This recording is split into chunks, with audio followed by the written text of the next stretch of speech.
In onda il notiziario di Radio Libertà, realizzato in collaborazione con Il Sussidiario.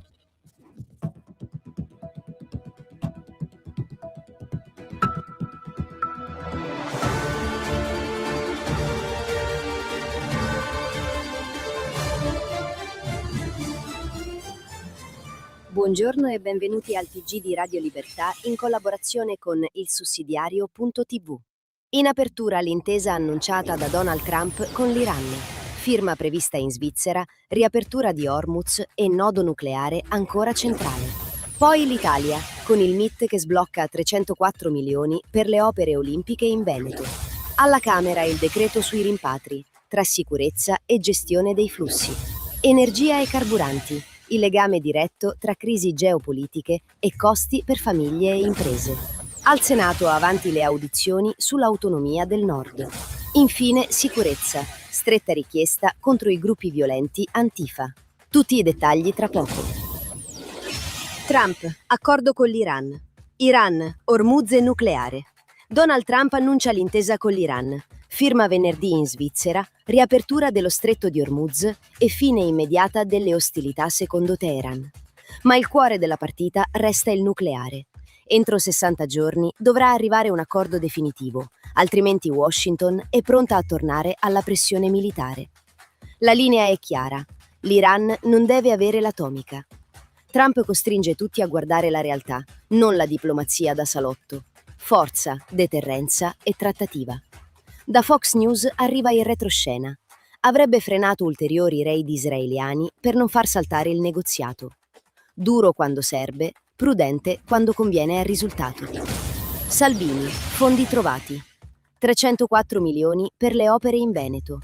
Il MIT, guidato da Matteo Salvini, sblocca 304 milioni di euro per completare le opere stradali olimpiche in Veneto, tra Longarone e Cortina, dentro un piano complessivo da oltre 985 milioni. Strade, gallerie, collegamenti, viabilità vera. Mentre altri distribuiscono patenti morali, Salvini porta fondi ai territori. Il governatore Alberto Stefani ringrazia il ministro e parla di ricadute positive sull'indotto. Paolo Tosato sintetizza: la Lega al governo risponde con i fatti. Meno chiacchiere, più infrastrutture. Rimpatri, ora si comincia. Alla Camera arriva il decreto. Alla Camera arriva il decreto sui rimpatri volontari assistiti. Un tema tecnico solo in apparenza. Qui si misura la capacità dello Stato di governare l'immigrazione, non di subirla. Chi non ha titolo per restare deve poter essere rimpatriato con procedure chiare, rapide e controllabili. Accoglienza non significa resa. Non si può raccontare l'immigrazione come un destino inevitabile, lasciando ai territori il peso di insicurezza e caos amministrativo.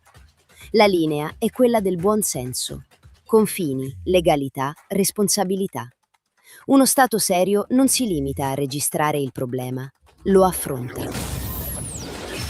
Benzina, il vero nodo. Energia e soldi degli italiani. L'accordo USA-Iran può riaprire Hormuz e raffreddare la tensione sui mercati. In Parlamento arrivano il decreto sui prezzi petroliferi e il dossier carburanti, il collegamento più concreto tra geopolitica e vita quotidiana. Quello che accade nel Golfo pesa sulla benzina, sulle bollette, sui trasporti, sui costi delle imprese. Energia vuol dire stipendi che reggono o no, autotrasportatori che lavorano o si fermano, famiglie che arrivano o non arrivano a fine mese. Per questo la sicurezza energetica è interesse nazionale. Meno ideologia, più realismo. L'Italia deve proteggere chi produce, chi viaggia, chi lavora. Nord, si va avanti. Autonomia, audizioni al Senato. Al Senato proseguono le audizioni sulle intese per nuove forme di autonomia riferite a Liguria, Lombardia, Piemonte e Veneto. Non è una pratica burocratica, è una battaglia politica identitaria per più responsabilità ai territori e meno centralismo romano. Il Nord non chiede privilegi, chiede di poter correre senza essere frenato da un sistema che premia l'immobilismo e punisce l'efficienza. Autonomia significa merito, federalismo, libertà amministrativa, avvicinare le decisioni ai cittadini. La Lega ha una linea storica. Chi governa bene deve avere più strumenti, non più ostacoli. Basta violenza rossa. Lega contro gli Antifa. Eugenio Zoffili, deputato della Lega, chiede di accelerare sulla proposta contro i gruppi violenti Antifa e anarchici, dopo sabotaggi e minacce rivolte anche a Matteo Salvini. Il punto non è una polemica di partito, è ordine pubblico.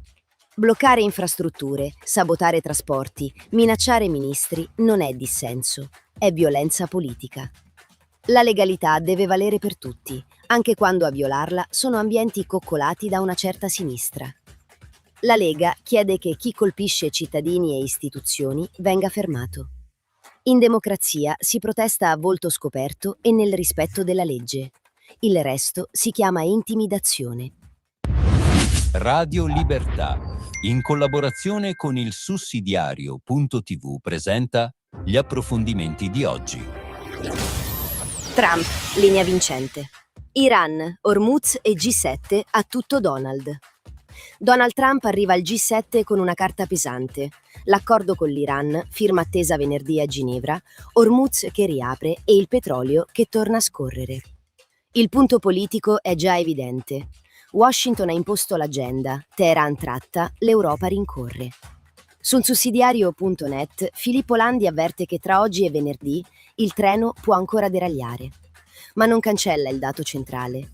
Trump tiene insieme 3 obiettivi. Iran senza atomica, Hormuz libero, europei costretti ad assumersi responsabilità nel Golfo. Se l'accordo regge, Trump porta a casa una svolta.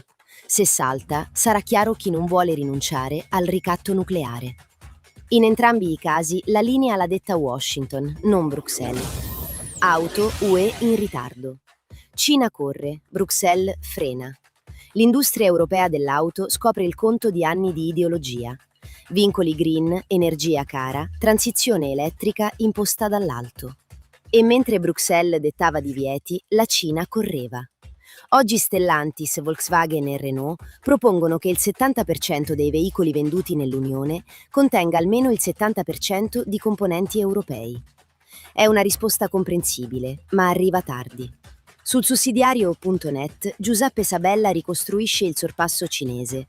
I marchi di Pechino superano il 15% delle vendite di auto elettriche in Europa.